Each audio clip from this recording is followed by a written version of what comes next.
तो finally guys हम airport पहुंच चुके हैं। मैंने भी जैसा कि घर पे बोला था कि अब अविनाश के पास पहुंच के वीडियो शूट करूंगा, बट एकदम टाइम नहीं मिल पाया, इतना हड़बड़ी हो गया क्योंकि फ्लाइट छूट जाएगा बिकॉज बहुत ज़्यादा ट्रैफिक उनके बीच में। कैब वाले ने भी धोखा दे दिया, दूसरा कैब करना पड़ा बुक के। क्यों? क्योंकि बोल रहा मुझे नहीं पता था आपको दिल्ली जाना है, वहाँ ड्रेस लगेगा, ड्रेस पहनना पड़ेगा, this that and all that.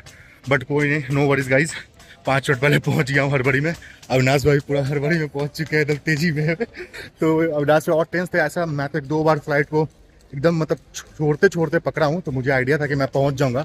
But Avinash भाई एज यूजुअल मतलब टाइम के पंक्चुअल हैं, तो वो थे कि पहले जाना है, फ्लाइट छूटेगा। मैं बोला कि नहीं, वो 110% फ्लाइट मिल जाएगा। तो अब जल्दी जल्दी चलते हैं और पहुँचते हैं काउंटर पे, और काउंटर बैठ के एरोप्लेन में बैठते हैं, फिर वहाँ कुछ बातें करते हैं और सीधा पहुंचेंगे वादियों में, फिर वहाँ बातें करेंगे और उतरेंगे लेह में और मज़े करेंगे।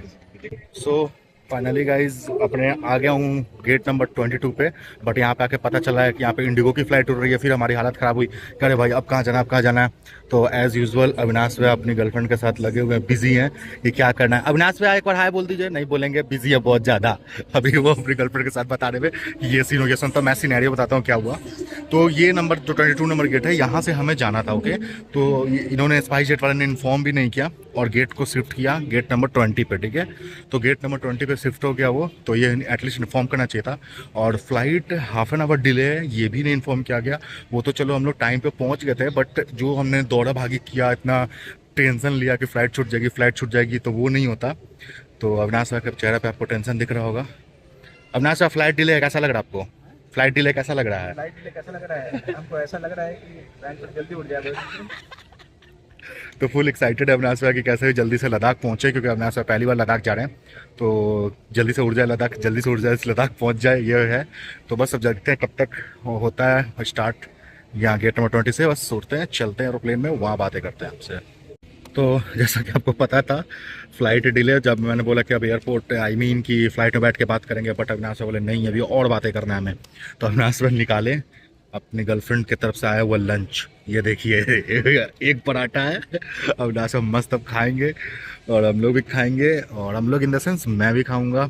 थोड़ा बिहारी टोन आ जाता है थोड़ा सा मज़े मज़े के लिए। तो देखिए बटर भी आया एक्स्ट्रा, ये देखिए अमूल का बटर, डिलीशियस बटर। तो बहुत सारी फ्लाइट लगी है, हमारी फ्लाइट अभी आई है, वो क्लीन हो रही है, स्पाइस जेट की है। बट एक ही डर है क्योंकि उसमें सिंगल इंजन है, तो बस सक्सेसफुल पहुंच जाए, ऊपर सक्सेसफुल आ जाए गाइस। तो अभी खाते पीते हैं, फिर अंदर बैठेंगे। अब डायरेक्ट अंदर बात करेंगे। अब मैं आपको धोखा नहीं दूंगा, बीच में बिल्कुल भी ब्लॉग नहीं बनाऊंगा, सीधा बंद अंदर फ्लाइट में बैठ के ब्लॉग बनाऊंगा। टिश्यू लाए हैं, सब लाए।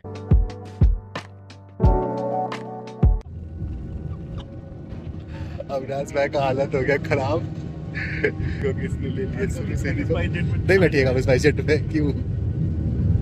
अविनाश भाई नहीं बैठेंगे स्पाइस जेट में भाई, क्योंकि इसने पहले ही पिकअप ले लिया। इंडिगो विस्तारा की तरह थोड़ा टाइम नहीं लिया, डायरेक्ट उड़ा दिया। अविनाश भाई का हालत कर रहा गाइस। मतलब इसने क्या किया, खड़े सीधा एक बार 400 की स्पीड एकदम बूम कर गई, सिंगल इंजन के साथ बूम। तो चलो पहुंचते हैं लद्दाख और बीच में देखते हैं। ऐसा लगा हार्ट अटैक जैसा लगा। तो गाइस जैसे बीच में प्लेन आती है तो लोकल बस में बैठ गए हैं। कहाँ बैठे हम लोग? बस में बैठ गए। बस में बैठ गए। मजे की बात है कि अपना कार रेंट के घूमने का मजा नहीं है, घूमने का मजा तभी आता है जब वहाँ का लोकल फीलिंग आता है। तो सब इंजॉय करना चाहिए। देखिए रईसी भी जीना चाहिए, नॉर्मल चल चलेगा। जिस जगह जा रहे हैं उस जगह का एंजॉय कीजिए, वेदर को, बाइक को। तो अब चलते हैं आगे बाइक रेंट की तरफ, खोजते हैं बाइक रेंट कहाँ पे। से उतरे और हमें जाना था जहाँ पे मैं खाता था शर्मा ढाबा के पास। तो बस ने तो लिफ्ट ले लिया था। ना सर लिफ्ट सिस्टम लद्दाख का कैसा लगा आपको? तो भैया और भैया बोल रहे कांग्रेस को वोट देना है तो कांग्रेस को ही सब लोग वोट दो, क्योंकि कांग्रेस के कारण ही लिफ्ट सिस्टम चल रहा है लद्दाख में। तो सब लोग मस्त मजे से रह रहे हैं, ऐसा कोई सिस्टम नहीं, किसी को वोट दो तुम्हारी मर्जी है। मजाक कर रहा हूँ, अब इसको कंट्रोवर्सी मत बना देना कि कांग्रेस को वोट दो, बीजेपी को वोट दो, किसी को दो, तुम्हारी मर्जी है। ऐसे व्हाट्सएप में डाल देगा, मेरे बदनाम हो जाएगा। हाँ वही बोल रहे हैं कि भैया को बदनाम नहीं, किसी नाम हमको बदनाम नहीं। आपका जिसको वोट आता है वोट दो, ये सब मजाक की बातें हैं। आपकी जिसको इच्छा है वो करो, वोट देना तो ना देना मत दो। हाँ तो ये सिस्टम बहुत ही प्यारा है लद्दाख का कि आप आइए तो कोई भी लिफ्ट दे देता है यहाँ पे, सब लोग हेल्प करते हैं। ऐसा नहीं कि कोई आपको लूट लेगा या कुछ ऐसा कुछ सीन कर देगा। जहाँ तक हो सके आपको ड्रॉप, जैसे हमें अभी बाइक की नीड थी तो भैया ने बोला कि बाइक चलो मैं ही दिला दे रहा हूँ। तो भैया सोचो तो यही सब है, हेल्पफुल नेचर, तो ही लोग लद्दाख आना पसंद करते हैं। तो अविनाश भाई सही लगा आपको? Yes bro. ठीक है, तो चलिए अब जा रहे हैं भैया के साथ हम लोग बाइक लेने।